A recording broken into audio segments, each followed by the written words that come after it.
This is Twit. This week's tip is awesome. We, before the show, took some of your suggestions from the chat room. So if you're watching live, we grabbed some of those, plucked them. We just plucked them right out of the chat room without even telling you. And we are going to answer some of them for you today. So what do you got, Lamarr? Okay, so the first one is from Web0249. Oh, great viewer. He's here every week. Really? Oh, that's awesome. Yeah. How many subscribers do you need to start making decent ad revenue?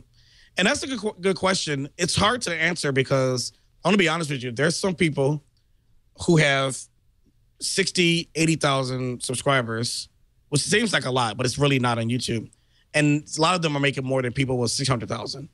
It really is about the views.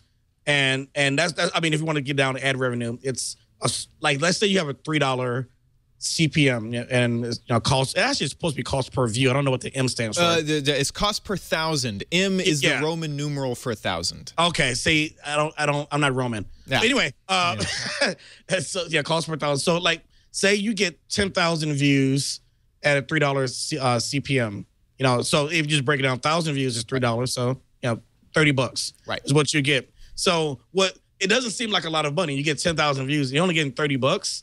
But what it is, it's an accumulation of your back catalog. So that's why we do so many videos. Or I mean, that's not the reason, but the more videos you do, people will watch your old stuff that you don't even, I mean, it's like residual money that it just keeps flowing.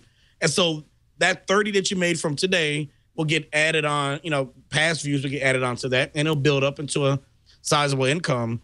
I mean, one of my Weezy Waiter, for example, I think he quit his job at 150,000 subscribers because to him, he was making a video every day.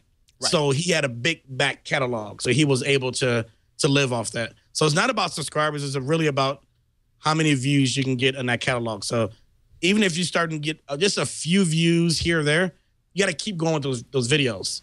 Yeah. Weezy Waiter's a good example. He did 100 videos and he had 13 subscribers or something like that, or 60. I think it was like between that.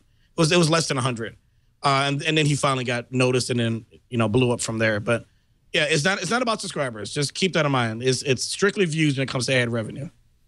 Very good. And then the next was from Mick Butterpants, who says, Lamarr Wilson tips for musician exposure on YouTube. Wow. Okay. Well, I'm not a musician. Listen, Lamarr, I listen to your Lamarr Wilson every day. I do help some young musicians to get seen out there.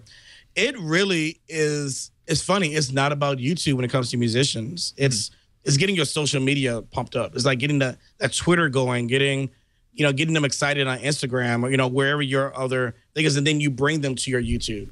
Getting I don't care. You're a nice looking guy or girl. Put your selfies or pictures on Instagram. As silly as it sounds, on Instagram, on Tumblr. And that's how they're doing it. They're building audiences around. Doing covers is a really good thing. We should do a section called Chad Asks Lamarr About Stuff.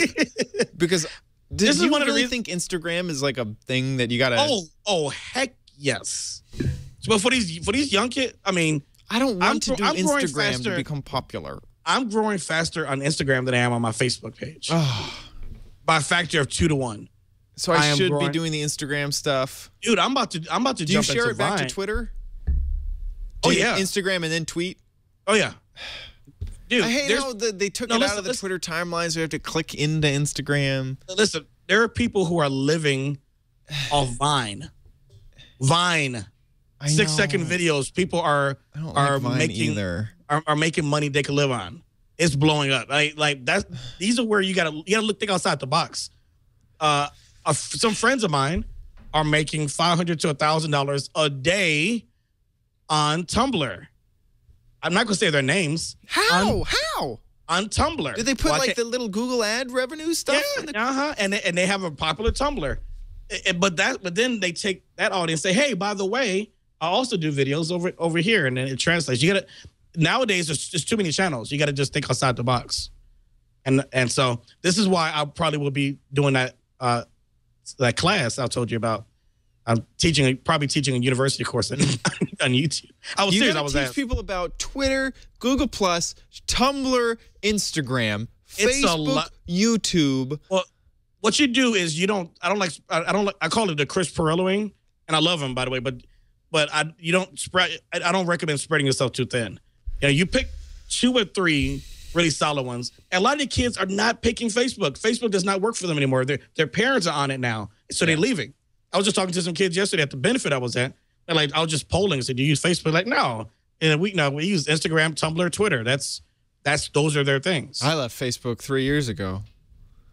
I was top of that revolution. Anyway, that was great tips. Do you have anything else for the musician exposure? I kind of interrupted you. No, I mean it's really like, if you just want to focus on YouTube, it's really about the covers, making sure you got the titles in right.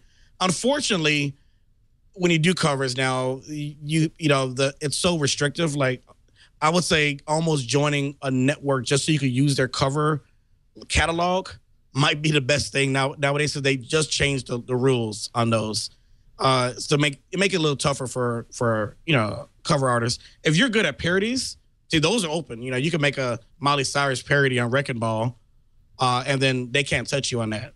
You know, if you're able to change the lyrics and make it funny.